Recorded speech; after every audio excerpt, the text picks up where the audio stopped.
When it comes to building forms, the form elements play a very important part, obviously. But another important thing you need to think about is the confirmation page. What happens when the form is submitted? And Webform gives you a lot of options. You could display a simple "thanks for submitting" message. You can even add values from the actual submission.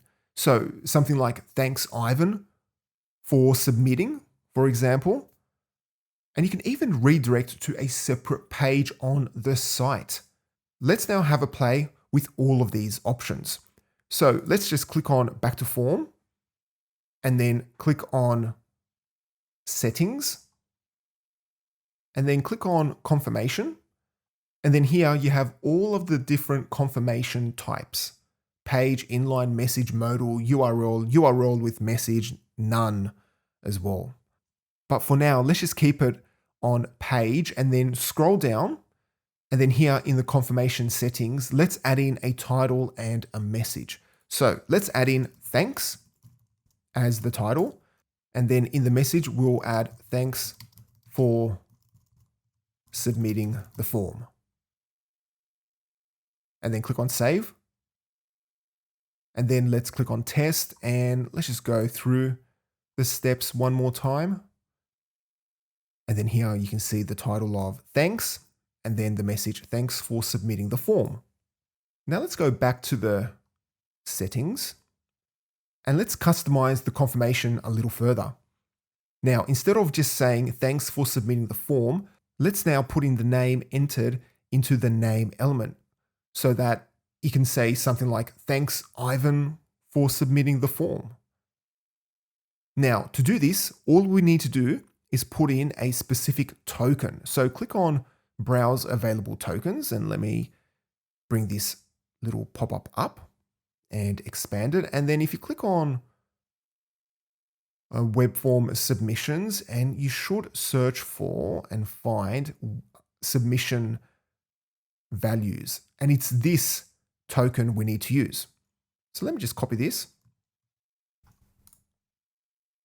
And let me just close that. And I'll paste in this token in here and then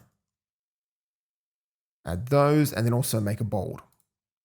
But we need to change this question mark to the actual key of the element.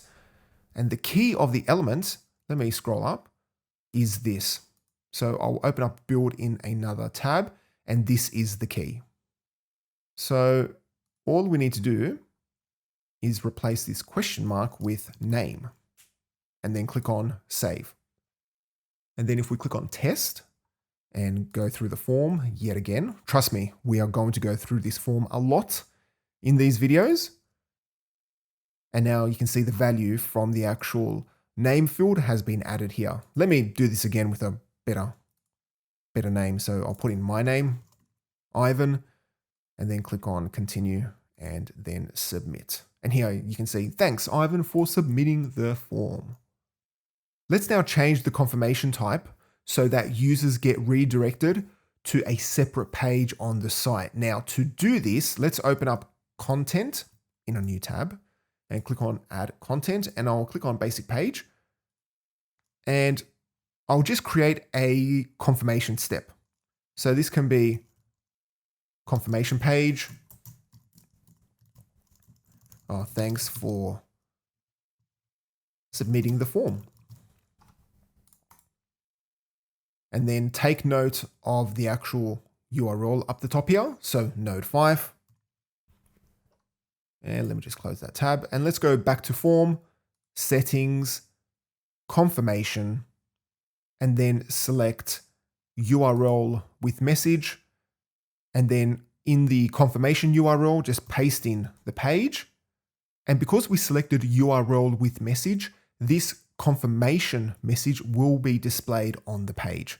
So just click on Save and then click on Test. And let's go through the steps yet again. And you can see that we have been redirected to the confirmation page, but also we can see this message up the top here. So there you have it. When it comes to customizing the confirmation page, You do have a lot of options in web form.